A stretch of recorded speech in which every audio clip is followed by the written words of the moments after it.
तुलसी के पास दिया जलाने से क्या फल मिलता है। एक बार माता लक्ष्मी भगवान विष्णु से पूछती है, हे स्वामी, तुलसी के पास दीपक जलाने का क्या महत्व है और रोज शाम को तुलसी के पास दीपक क्यों जलाया जाता है, इससे मनुष्य को कौन सा फल प्राप्त होता है। तुलसी के पास दीपक जलाने की विधि क्या है तथा दीपक जलाते समय कौन से मंत्र का उच्चारण करना चाहिए, कृपया आप मुझे विस्तार से बताइए। तब भगवान विष्णु कहते हैं, हे देवी, आज आपने समस्त मानव जाति के कल्याण के लिए बहुत ही महत्वपूर्ण प्रश्न किया है।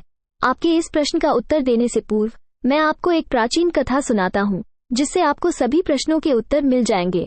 इसलिए आप इस कथा को ध्यान पूर्वक सुनिए। इस कथा को ध्यान से पूरा सुनने मात्र से ही मनुष्य को 100 वर्षों तक तुलसी के पास दीपक जलाने का पुण्य प्राप्त होता है। फिर माता लक्ष्मी कहती हैं, हे स्वामी, मैं इस कथा को सुनने के लिए उत्सुक हूँ, कृपया आप इस कथा को सुनाना प्रारंभ कीजिए। तब भगवान विष्णु माता लक्ष्मी को वो कथा सुनाने लगते हैं। हे देवी, पूर्व काल की बात है। दक्षिण दिशा में तुंगभद्रा नाम की एक बहुत बड़ी नदी है। इस नदी के किनारे पर हरिहरपुर नाम का एक अत्यंत सुंदर नगर बसा हुआ था। उसी नगर में काशी नाम के एक ब्राह्मण निवास करते थे। वे अत्यंत गुणवान, चरित्रवान, धर्म कार्य करने वाले तथा वेदों के मार्ग पर चलने वाले थे।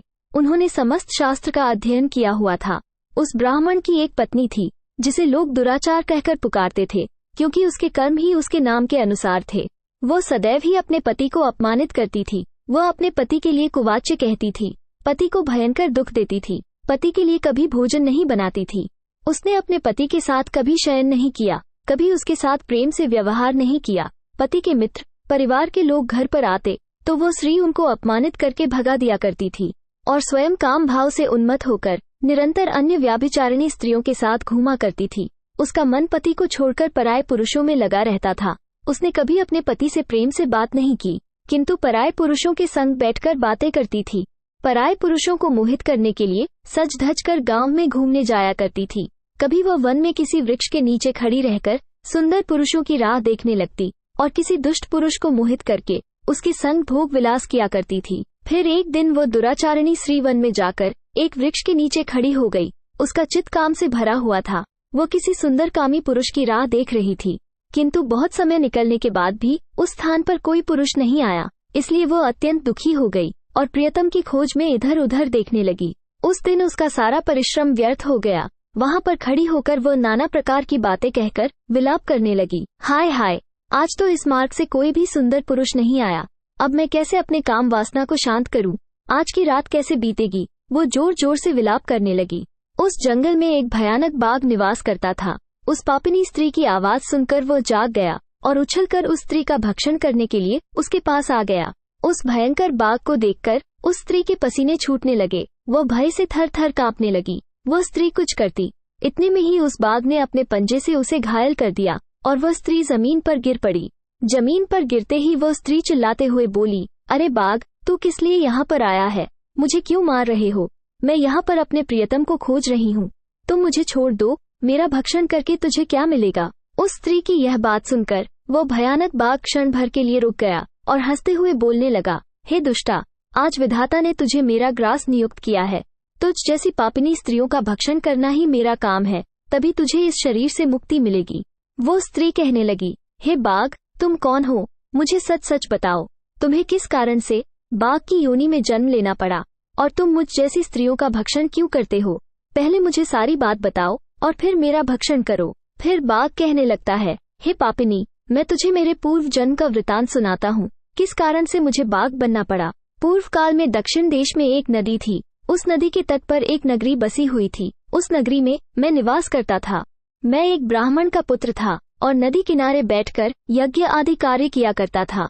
मैंने उस जन्म में अनेक पापियों के लिए यज्ञ किया, उन पापियों के घर का भोजन किया। मैंने धन के लोभ से अनेक पापियों के लिए कार्य किया। जिन वस्तुओं का दान ब्राह्मण को नहीं लेना चाहिए, उन वस्तुओं का दान भी मैंने ग्रहण किया और दूसरों से धन लेता था, लेकिन कभी वापस नहीं करता था। इस प्रकार से पाप करते हुए मुझे बहुत साल बीत गए और मैं बूढ़ा हो गया। मेरे बाल सफेद हो गए, आंखें सूज गई, मुंह के सारे दांत गिर गए, लेकिन फिर भी मेरी दान लेने की आदत नहीं छूटी और मैं पाप करता गया। फिर एक दिन मैं धन के लोभ से नदी किनारे गया और अन्य धूर्त ब्राह्मणों के साथ मिलकर हमने लोगों को ठगा।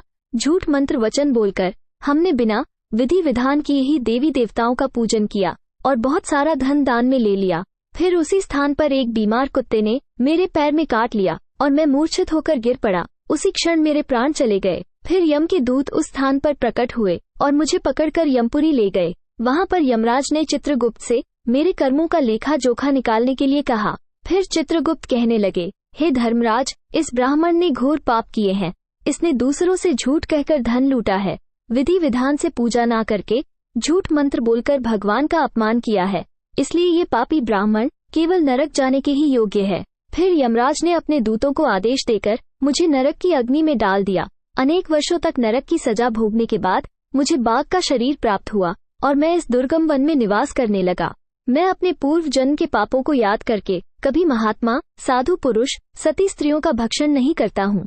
मैं केवल पापी, दुराचारी तथा कुलटा स्त्रियों का ही भक्षण करता हूँ, ताकि मुझे पाप से मुक्ति मिल जाए। इस प्रकार से उस बाघ ने अपने पूर्व जन्म का वृतांत सुना दिया और उस स्त्री से कहने लगा, हे पापिनी, तेरे आचरण से तू कुलटा दिखाई पड़ती है। अपने पति को छोड़कर तू इस वन में अन्य पुरुष के साथ भोग विलास करने के लिए आई है, इसलिए आज तू मेरा ग्रास अवश्य बनेगी। इतना कहकर उस बाघ ने अपने तीक्ष्ण नाखून से उस पापी स्त्री के टुकड़े टुकड़े करके उसे खा लिया। फिर उस स्थान पर यम के दूत प्रकट हुए और उस पापिनी स्त्री को उठाकर यमपुरी ले गए। वहां पर उसे यमराज के सामने खड़ा किया गया। फिर चित्रगुप्त ने उस स्त्री का लेखा जोखा निकालते हुए यमराज से कहने लगे, हे धर्मराज, ये स्त्री तो अत्यंत पापिनी है। इसने घोर पाप किए हैं। इसने व्यभिचार किया है। इसने अपने पति की कभी सेवा नहीं की। अपने पति को भूलकर पराये पुरुषों के संग भोग विलास किया करती थी। उसके पाप को सुनकर यमराज ने उस स्त्री को अग्नि से भरे हुए कुंडों में डालने का आदेश दिया। अनेक वर्षों तक उसे उस कुंड में पकाया गया। फिर उसे निकालकर दूसरे नरक में डाल दिया गया। इस प्रकार से उसे अनेक वर्षों तक अलग अलग नरकों में डाला गया और नरकों में डालने के बाद वो महापापी स्त्री पुनः पृथ्वी लोक पर आकर चांडाल के रूप में उत्पन्न हुई। चांडाल के घर में जन्म लेकर वह फिर से अनेक पाप करने लगी, व्याभिचार करने लगी, अनेक पापी पुरुषों के संग विहार करने लगी। कुछ समय बाद पूर्व जन्म के पापों के कारण उसे कोढ़ का रोग हो गया और वह भयानक पीड़ा सहन करने लगी। उसका अंग अंग जलने लगा, उसके नेत्रों में पीड़ा होने लगी। इस दुख को सहन करती हुई वो दिन बीताने लगी। फिर एक दिन वह तीर्थ में स्नान करने के उद्देश्य से अनंतपुरा में चली गई। वहां पर वह एक आश्रम के बाहर निवास करने लगी। वहां उस आश्रम में एक तुलसी का पौधा था। अन्य स्त्रियों को वहां पर तुलसी के पास दीपक जलाते हुए देखकर उस पापी स्त्री ने भी वही किया। उसने तुलसी के पौधे के पास एक दीपक जला दिया। फिर उसी रात हृदयघात से उसकी मृत्यु हो गई और यमराज के दूत उसे ले जाने के लिए वहां पर प्रकट हुए। जैसे ही यम के दूत उस पापी स्त्री को पाश में बांधकर ले जाने लगे, तभी भगवान विष्णु के दो पार्षद उस स्थान पर प्रकट हुए और उन्होंने उन दोनों को रोक लिया और कहने लगे, हे दूतों, इस स्त्री को तुम छोड़ दो। ये स्त्री नरक जाने के योग्य नहीं है। तुम किसके आदेश से ऐसा अधर्म कर रहे हो? फिर यम के दूत कहने लगे, हे पार्षदों, हम यमराज के आदेश से इस पापी स्त्री को उठाकर ले जा रहे हैं, किंतु आप हमें किस कारण से रोक रहे हैं? ये स्त्री अत्यंत पापी है, इसे नरक में ले जाने की आज्ञा मिली है। फिर पार्षद कहने लगे, हे दूतों, ये स्त्री तो विष्णु भक्त है, यह नरक जाने योग्य नहीं है। इसने शाम को तुलसी के पास दीपक जलाया है, इसी कारण से इसके समस्त पाप नष्ट हो गए हैं। इसलिए अब यह नरक जाने के योग्य नहीं है, ये स्वर्ग जाने की अधिकारी बन चुकी है। पार्षदों की बात सुनकर यमदूतों ने उस स्त्री को उस स्थान पर छोड़ दिया और यमलोक लौट गए। वहां जाकर उन्होंने यमराज को सारा वृतांत सुना दिया। फिर भगवान विष्णु के पार्षद उस स्त्री को दिव्य विमान में बिठाकर स्वर्ग लोक ले गए। भगवान विष्णु कहते हैं, हे देवी, इस प्रकार से तुलसी के पास केवल दीपक जलाने मात्र से ही मनुष्य के सभी पाप नष्ट हो जाते हैं। जो स्त्री नित्य शाम को तुलसी के पास दीपक जलाती है, वो सौभाग्यशाली बनती है। उसके पूर्व जन्मों के सभी पाप नष्ट हो जाते हैं। उसे सुख समृद्धि की प्राप्ति होती है। रोज तुलसी के पास दीपक जलाते समय इस मंत्र का उच्चारण करना चाहिए। ओम तुलसी देव्यै च विद्महे विष्णु प्रियाय च धीमहि तन्नो वृंदा प्रचोदयात्, जिसका अर्थ होता है, विष्णु प्रिय तुलसी, मैं आपको नमन करती हूँ, आप मुझे उच्च बुद्धि दो। हे वृंदा, आप मेरे मन को रोशन करो। भगवान विष्णु कहते हैं, हे देवी, हजारों अमृत के घड़ों से नहलाने पर भी श्री हरि विष्णु को उतनी तृप्ति नहीं होती जितनी वे मनुष्यों के द्वारा तुलसी का एक पत्ता चढ़ाने से प्राप्त करते हैं। 10,000 गौ दान से मानव जो फल प्राप्त करता है, वही फल तुलसी पत्र के दान से पा लेता है। जो मृत्यु के समय अपने मुख में तुलसी पत्र का जल पा जाता है, वो संपूर्ण पापों से मुक्त होकर भगवान श्री हरि विष्णु के धाम जाता है। हिंदू धर्म में तुलसी के पौधे का महत्व सबसे अधिक है। इसकी सबसे पहले पूजा भगवान विष्णु ने की थी। भगवान विष्णु कहते हैं, जिस प्रकार से देवी लक्ष्मी से वैकुंठ को ऐश्वर्य प्राप्त है, उसी प्रकार से बैकुंठ में तुलसी के कारण ही पवित्रता प्राप्त है। पृथ्वी लोक पर जिस स्थान पर भी तुलसी का पौधा होगा, उस स्थान पर कभी बुराई का वास नहीं होगा। ऐसा स्थान सबसे अधिक पवित्र होगा। इसी कारण से हमें हमारे घर में तुलसी का पौधा अवश्य लगाना चाहिए। इस प्रकार से भगवान विष्णु ने तुलसी के पास दिया जलाने का महत्व बताया। वीडियो अच्छी लगी हो तो लाइक, शेयर और ऐसे ही वीडियो को देखने के लिए हमारे चैनल को सब्सक्राइब जरूर करें। धन्यवाद।